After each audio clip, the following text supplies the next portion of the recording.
अस्मद्गुरुभ्यो नमः। श्रीशैलेशदयापात्रं धीभक्त्यादिगुणार्णवं यतीन्द्रप्रवणं वन्दे रम्यजामातरं मुनिं। लक्ष्मीनाथसमारम्भां नाथयामुनमध्यमाम् अस्मदाचार्यपर्यन्तां वन्दे गुरुपरम्पराम्। హిందూ ధర్మ ప్రేక్షకులకు నమస్కారం.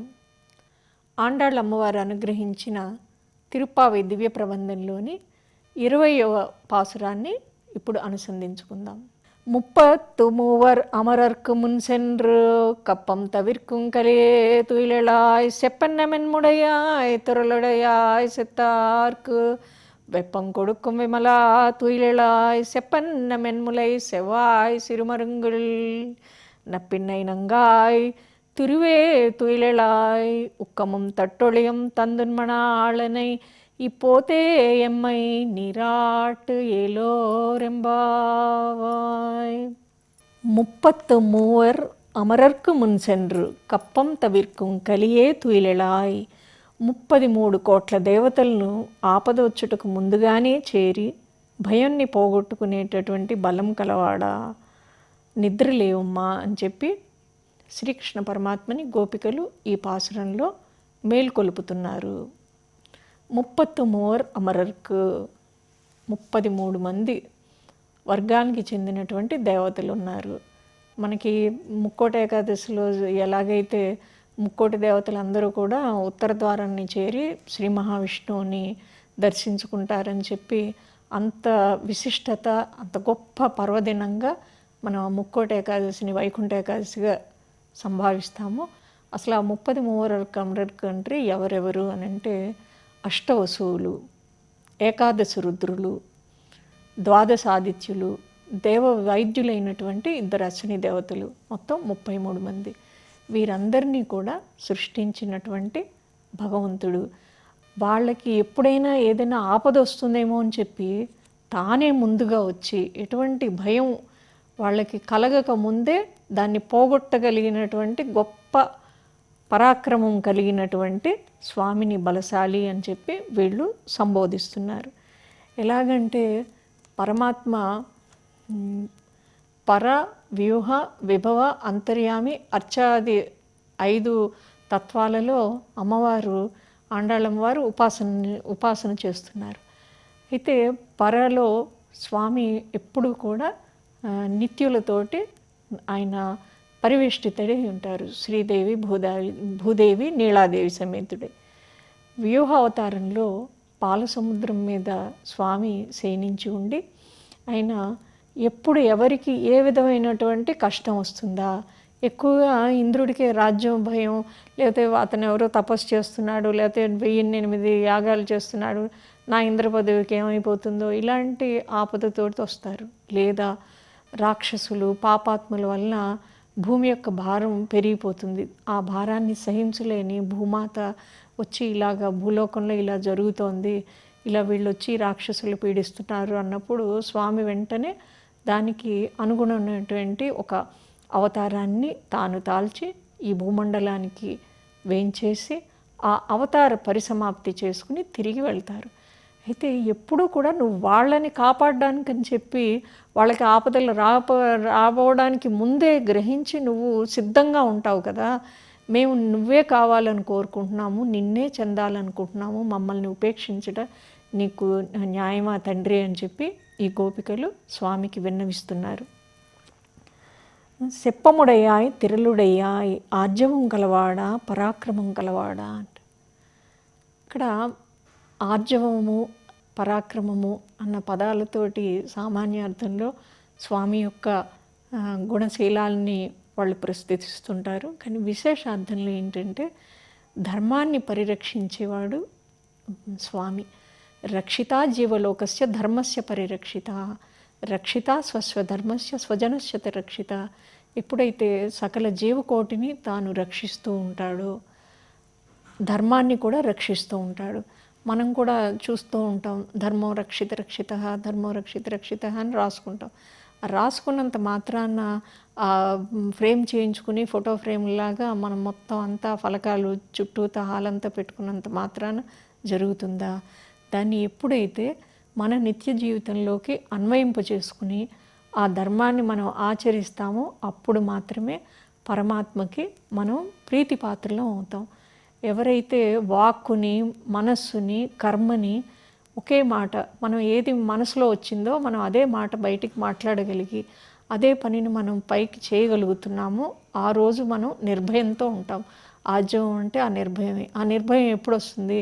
లోపల ఉన్నటువంటి భగవంతుడు నాకు రక్షకుడు, ఏమో ఆయన రక్షిస్తాడో లేదో, మనం ఈ ప్రయత్నం మానవ ప్రయత్నం మనం చేయాలి కదా. మానవ ప్రయత్నం చేశాక ఫలితాన్ని ఎప్పుడైతే స్వామికి సమర్పించి, స్వామి ఏది ఇచ్చినా కష్టం ఇచ్చాడు, సుఖం ఇచ్చాడు, ప్రసాదం, కష్టాన్ని ఇచ్చాడు, మహాప్రసాదం అనేటటువంటి ఆ స్వీకరించగలిగే స్థితప్రజ్ఞత రావడానికి ఇటువంటి ఆధ్యాత్మిక సాధన అనేది చాలా అవసరం. అది ఎప్పుడు ఏర్పడుతుంది అని అంటే పూర్వాచార్యుల యొక్క, ఆళ్ళవారుల యొక్క వాక్కులు, దివ్యమైనటువంటి వాక్కులు విన్నప్పుడే మనకి ఆ స్వస్వరూప జ్ఞానం అనేది ఏర్పడి భగవంతుడిని పొందడానికి ఏవైతే అడ్డుగా ఉందో, మనం ఈరోజు ఈ పని చేయడం వల్ల మన ఎవరు గమనించట్లేదు అని అనుకోవద్దు. భగవంతుడు మన కర్మఫలాన్ని లెక్కించి మనం చేసినటువంటి పుణ్యకర్మలు బట్టే పుణ్యం, పాపకర్మలు బట్టే మనకి అనుభవించేటటువంటి ఆ ఫలితాలని అందిస్తాడు. అయితే ఆ రెండిటిని కూడా పరాక్రమం కలిగినటువంటి, ఆర్జవం కలిగినటువంటి, మమ్మల్ని రక్షించేటటువంటి శక్తి గల ఓ శ్రీకృష్ణ, దయచేసి మమ్మల్ని నీ పాద సన్నిధికి చేర్చుకోమని చెప్పి ఈ గోపికలు ఈ పాట పాడుతూ సెత్తార్కు వెప్పం కొడుక్కుం వెమలా తుయిలెలా అంటే శత్రువులకి భయజ్వరాన్ని కలిగించేటటువంటి నిర్మలుడా లేచిరమ్ము అంటారు. ఎలాగా ఈయనని లేచిరమ్మని చెప్తున్నారంటే శత్రువులకి భయజ్వరాన్ని కలిగిస్తారు. పరమాత్మకి శత్రువులు ఎవరుంటారు? ఆయనకు అందరూ సమస్త సృష్టి ఆయనదే కదా. ఆయనకి శత్రువులు మిత్రులు ఉంటారా అంటే స్వామి యొక్క ఆశ్రిత వాత్సల్యం ఎంత గొప్పది అని అంటే, పాండవులను తను ఆశ్రయించారు, వారి పట్ల స్వామికి ఎనలేనటువంటి వాత్సల్యం ఉంటుంది. అందుకని రాయబారం కోసం కురుసభకి వెళ్ళినప్పుడు స్వామికి భోజనం ఏర్పాట్లు చేస్తారు. అయితే దుర్యోధనుడింటా భుజించడు, భీష్ముడింటా భుజించడు, ద్రోణుడింటా భుజించడు, విదురుడింట్లో అన్నం తింటాడు. అప్పుడు ఈ దుర్యోధనుడికి సహజంగానే కోపం ఎక్కువ కదా, అభిమానంతో అడుగుతాడు, నేను చక్రవర్తి ఏంటో నీకు అన్నం సహించలేదా? జ్ఞానవృద్ధుడైనటువంటి భీష్ముడి ఏంటో సహించలేదా? లేదా ఈయన విద్యలో ఎంతో గొప్పవాడు ద్రోణాచార్యుడి ఇంట్లో నీకు అన్నం సహించలేదా? విదురుడి ఏంటో ఎందుకు వెళ్ళి తిన్నావు అని చెప్పి నేను అడుగుతాడు. అడిగినప్పుడు చెప్తాడు, నువ్వు శత్రువుల ఇంట్లో అన్నం తినకూడదు కదా, నువ్వు మా శత్రువు కదా అని. నేను నీకు శత్రువుని ఎలా? పాండవులకి శత్రువు కదా అంటే, పాండవులు ఎప్పుడైతే నాకు ఆశ్రితులు, వారు నా ఆశ్రితులైనప్పుడు వారికి శత్రువులు నాకు శత్రువులే అంటారు. అంటే భగవంతుడికి తన ఆశ్రిత వాత్సల్యం అనేది అంత గొప్పగా ఉంటుంది. అలాగే స్వామి యొక్క వాత్సల్య గుణం అనేది ఈ ఆశ్రితుల పట్ల చూపించడంలో చెప్తూ, శత్రువులని కూడా వాళ్ళకి భయాన్ని కలిగించేటటువంటి ఓ స్వామి నువ్వు లేచి నిద్ర నేలుకొని మమ్మల్ని కాపాడు అని వీళ్ళు పాడుతున్నారు. సెప్పన్న మెన్ములై సెవ్వాయ్ సిరుమరుంగుల్ నప్పిన్నైనంగాయ్ తిరువే తుయిలెలాయ్. ఇక్కడ నీలాదేవిని వీళ్ళు స్తుతిస్తున్నారు. ఎంత గొప్ప నీలాతుంగ స్తనగిరి తటి అని పరాశర భట్టర్ వారు చెప్పినట్టు, స్వర్ణ కలశాలు వంటి స్తనాలు, ఎర్రటి దొండపండు పెదవి, సన్నని నడుంకల ఓ నీలాదేవి మమ్మల్ని నువ్వు రక్షించమ్మా అని వీళ్ళు ప్రార్థిస్తున్నారు. ఆ నీలాదేవితో వీళ్ళు ఎలా చెప్తారంటే, అమ్మా నువ్వు నీ నడక, నువ్వు లేచి తలుపు తీసి మా దగ్గరికి వస్తూ ఉంటే నీ నడకని చూసి మా యొక్క చూపులు చేసినటువంటి ఉపవాసం వదిలిపోయి మాకు ఆనందం కలుగుతుంది. అలాగే నీ గాజుల ధ్వనితోటి నువ్వు ద్వారాన్ని తీసినప్పుడు మా చెవులకు ఉండేటటువంటి ఉపవాసం తొలగిపోయి ఆనందం కలుగుతుంది. మా నోటి మీద నీ నాథుని యొక్క దివ్య గుణాన్ని గానం చేస్తున్నప్పుడు మా జిహ్వకు ఉండేటటువంటి ఉపవాసం అనేది తొలగిపోతుంది. అలాగే నీ యొక్క దివ్యమంగళ సౌందర్యాన్ని మేము ఆ స్పర్శతో ఎలా అనుభవిస్తాం? నువ్వు తలుపు తీసినప్పుడు మేము తలుపుకు ఆనుకుని ఉన్నాం, ఆ స్పర్శ సుఖం మాకు కూడా కలుగుతుంది. అప్పుడు మాకు ఈ ఇంద్రియం కూడా మాకు ఆనందింపజేస్తుంది. ఎలాగైతే అన్నమయ్య జగన్మోహనాకార అని చెప్పి ఒక అద్భుతమైన కీర్తనలో మోహన్ రాగంలో పాడతారు. అంటే ఎన్ని మార్లు చూసినా నా కన్నులు తనియవు, ఎన్ని మార్లు పడి ప్రదక్షిణం చేసినా నా కాళ్ళు తనియవు, నిన్నెన్నిసార్లు కీర్తించినా నా జిహ్వ తనియదు. ఇటువంటి భావనే అన్ని వేల ఏళ్ల క్రితం ఆండాళ్ళ అమ్మవారు చెప్తారు నీలాదేవి గురించి చెప్తూ, తల్లి నీ సంపూర్ణమైనటువంటి నీ ఆ సౌందర్యమే మాకు యొక్క సర్వేంద్రియాల సమర్పణతోటి నీ వద్దకు వచ్చినప్పుడు నువ్వు భగవత్ సంబంధమైనటువంటి జ్ఞానాన్ని మాకు ప్రసాదిస్తావు. ఆ నీలాదేవి యొక్క ప్రసన్నతతోనే మేము శ్రీకృష్ణ పరమాత్మని చేరుకుంటాము. స్వామిని చేరుకోవడమే మా పరమావధి. ఈ దివ్యమైనటువంటి దివ్యవ్రతం తిరుప్పావై యొక్క లక్ష్యం కూడా స్వామి సన్నిధిని అందరూ చేరుకోవాలి. అందరూ కూడా ఎప్పుడైతే జీవకోటికి అంధకార బంధనమైనటువంటి రాత్రి తొలగిపోయి వేకుజామున జ్ఞానం అనేటటువంటి కిరణాలు ప్రసరించేటటువంటి సత్వగుణ సంపన్నమైనటువంటి బ్రాహ్మ ముహూర్తంలో ఈ పాసురాలని అనుసంధించుకోవడం ద్వారా స్వామిని పొందగలము అనేటటువంటి విశ్వాసాన్ని మన పూర్వాచార్యులు ఆళ్వారులు వీరందరూ కూడా మనకి పునః ఉద్ఘాటిస్తున్నారు. ఆ విషయాన్ని వీళ్ళు సంకేతార్థంతో నీలాదేవిని స్తుతిస్తూ ఉక్కముం తట్టొళియం తందున్మణాలనై ఇపోతే ఎమ్మై నీరాట్టు అంటున్నారు. అంటే విసనకర్రని అద్దాన్ని ఇచ్చి నీ స్వామితో పాటు మేము స్నానం చేయనట్లు చేయము అమ్మా అని అడుగుతున్నారు. అలా ఎవరైనా అడగగలరా? నీ భర్తతో పాటు మేము కూడా స్నానం చేసేటట్టు చెయ్యి అని. మీరు ఎందుకు అసలు ఈ వ్రతాన్ని చేశారు, ఏమిటి కావాలి మీకు ఏమిటి అని అంటే, మాకు ఒక విసనకర్ర ఒక అద్దము కావాలంటారు. ఇప్పుడు మన నిత్య జీవితంలో కూడా మనం ఏం చేస్తాం? స్నానం చేస్తాం. స్నానం చేశాక మనకి వెంటనే ఏం కావాలి? అద్దం కావాలి. అద్దంలో మనని మనం చూసుకుంటాం. మనం బాగా చక్కగా అలంకరించుకుని వెళ్తాం. ఎందుకని ఈ అలంకారాలు? మన ఇంట్లో ఉన్నప్పుడు ఇదే విధంగా మనం ఒక పట్టు పీతాంబరాలు, ఒక ఆభరణాలు అవి ధరించి ఉంటాం, సామాన్యంగా ఉంటాం.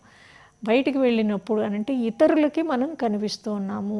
ఈ భగవద్భక్తులైనటువంటి గోపికలు అద్దాన్ని ఎందుకు అడుగుతున్నారు, విసనకర్రని ఎందుకు అడుగుతున్నారంటే, స్నానం సామాన్యమైనటువంటి అద్దంలో కనుక పరికిస్తే అద్దం అనేటటువంటిది మనకి చూపిస్తుంది. విశేష అర్థంలో అద్దం అనేది ఆచార్యుడు. మనం ఎలా ఉంటామో మనకి తెలియదు. మనం చూసుకోవాలంటే ఏం కావాలి? ఒక దర్పణం కావాలి. ఆ దర్పణంలో ఎలాగైతే కిరణాలు అది అడ్డుకుని మన ప్రతిబింబాన్ని మనకి తిరిగి చూపిస్తుంది. అందుకే కుడి ఎడమగా, ఎడమ కుడిగా కనిపిస్తుంది. ఎప్పుడైతే మన స్వస్వరూపాన్ని మనం అందులో చూస్తామో ఆ ఆచార్యుడే ఆ దర్పణంగా భాసిల్లుతారు. లేకపోతే ఏమనుకుంటున్నాము? మనం ఈ శరీరం నాది. ఎవరండి మీరు అంటే, నేను ఫలానా. ఆ ఫలానా అన్న పేరు ఎలా వచ్చింది? మనకి నామకరణం రోజు తల్లిదండ్రులు పెడతారు. కానీ నిజంగా మనం జన్మించేది ఎప్పుడు? ఆచార్యుల ద్వారా మన మంత్రోపదేశం పొందినప్పుడు. ఆ మంత్రోపదేశం పొందినప్పుడు ఆచార్యులు మనకేం చూపిస్తారు? స్వామి ఇలా ఉంటారు, ఇలా వెళ్ళాలి, ఇది నీ స్వరూపం కాదు, నువ్వు ఇప్పుడుకి వచ్చావు, తల్లి గర్భంలోకి వచ్చావు, తిరిగి ఒకనాడు తిరిగి వెళ్ళిపోతావు. అప్పుడు నువ్వు ఎక్కడి నుంచి వచ్చినట్టు, ఎక్కడికి వెళ్తున్నట్టు? ఈ జనన మరణాల మధ్యలో గడిపే జీవితాన్ని మనం ఎలా గడపాలి? అది ఎప్పుడు తెలుస్తుందంటే, ఆ జ్ఞానాన్ని దర్పణం వంటి ఆచార్యులు మనకి చూపిస్తారు. ఇది నీ ఆత్మ. మరణం అనేది ఈ శరీరానికే సంభవిస్తుంది.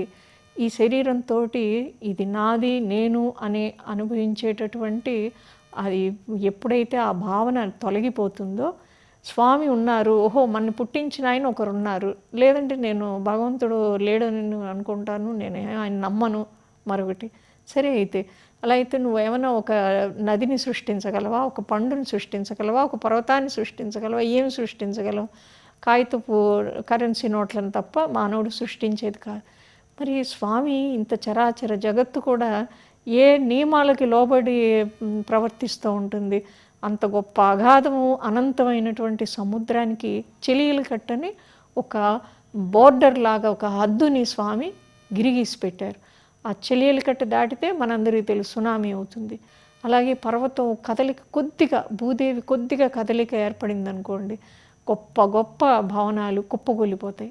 ఇవన్నీ కనుక జరుగుతున్నవే మన కళ్ళ ముందు. ప్రకృతి ముందు మనిషి ఎంతో అల్పుడు. అటువంటి ఆ స్వస్వరూప జ్ఞానాన్ని ఎప్పుడైతే మనం తెలుసుకుంటామో ఈ శరీరంతో ఎవరినైనా బాధించే ముందు కానీ, పరుషంగా మాట్లాడే ముందు కానీ ఇది మన అంతరాత్మ మనని హెచ్చరిస్తుంది. వద్దు, ఇప్పుడు ఆ మాట అనడం ఎందుకు, అన్నందువల్ల ఏంటి, వాళ్ళ పాపాన్ని వాళ్ళు పోతారులే అనేటటువంటి మొదట ఒక ఉదాసీన వైఖరికి మనం వెంటనే మహర్షులను రాత్రికి రాత్రి అయిపోలేము. ఏ ఒక్క పాసురం చదువుకున్నా వెంటనే జరిగిపోద్ది. దాని అర్థానుసంధాన్ని పదే పదే పదే మనం మననం చేసుకుంటున్నప్పుడు మానవ జీవితంలో ధర్మాచరణకి ఒక సుగమం అనేది ఏర్పడడమే ఆండాళ్ళమ్మవారి యొక్క ఈ తిరుప్పావి దివ్య ప్రబంధం యొక్క సారాంశం. ఆ దర్పణం ఎప్పుడైతే మన స్వరూపాన్ని మనకి తెలియచేస్తుందో అప్పుడు మన స్వామిని చేరుకోవడానికి మనకి మార్గం అనేది ఏర్పడుతుంది. మరి విసనకర్ర ఎందుకండి? స్నానం చేసి వచ్చాక మనం చూస్తూ ఉంటాం ఇప్పుడు కూడా అద్దం మనం జేబులో ఎప్పుడో ఒక దువ్వె నుండి ఎక్కడైనా ఏదైనా ముఖ్యమైన చోట ఉన్నప్పుడు గబగబా ఆ బ్యాగ్లోంచి చిన్న అద్దం తీసుకుని ఒకసారి మనని మనం సరి చేసుకుని తలకాయ దువ్వుకొని బాగా చక్కగా ఉన్నామా లేదా, ఎదుటివాడికి బాగా కనిపిస్తున్నామా లేదా అనే తాపత్రయం మనం అన్ని కాలాల్లో అందరూ మనం చేస్తూ ఉంటాం. ఇక్కడ ఈ విసనకర్ర అనేది ఏంటి, తొట్టొళియం అని ఎందుకన్నారంటే అది ఉక్కమం తట్టొళియం అద్దాన్ని విసనకర్రని ఇచ్చారు. ఇవేంటంటే ఓంకారం నమఃపదం. ఓం కేశవాయ నమః, నారాయణాయ నమః, మాధవాయ నమః, ప్రకృత్యై నమః, వికృత్యై నమః. ప్రతి నామానికి ముందు వెనుక ఓంకారం నమఃపదం ఉంటుంది. ఓంకారంలో ఎలాగైతే ఆ ప్లస్ ఊ ప్లస్ మా అనేది విశేషార్థంలో తెలుపబడుతుంది. ప్రణవం అనేది వేదం. ఆ ప్రణవం ప్రకారం మాత్రమే మనం ధ్యానంలో ఓంకారాన్ని ధ్యానం చేసుకున్న కొద్దీ స్వామిని మనం పొందగలం. నమఃపదంలో మా నా అంటే ఇది నాది కాదు, నాది కాని దానిని నేను అని నేను అనుకుంటున్నాను. ఎలాగా మనం ఈ శరీరాన్ని దేహాన్ని మనం అనుకుంటున్నాం, ఇది నా కారు, ఇది నా పెన్ను, ఇది నా ఇల్లు, నా ఆస్తి, నా నగలు. ఇప్పుడైతే ఈ నా అనేది ఏది, భగవంతుడు నీకు ఇచ్చాడు. ఇవాళ ఈ భూమి నువ్వు అనుభవిస్తున్నావు, ఇది ఒకప్పుడు నీది కాదు, తర్వాత నీది అవుతుందో కాదు నీకు తెలియదు. ఈరోజు ఇప్పుడు మాత్రమే నువ్వు అనుభవిస్తున్నావు. అంటే భగవంతుడు నాకు అనుగ్రహించాడు.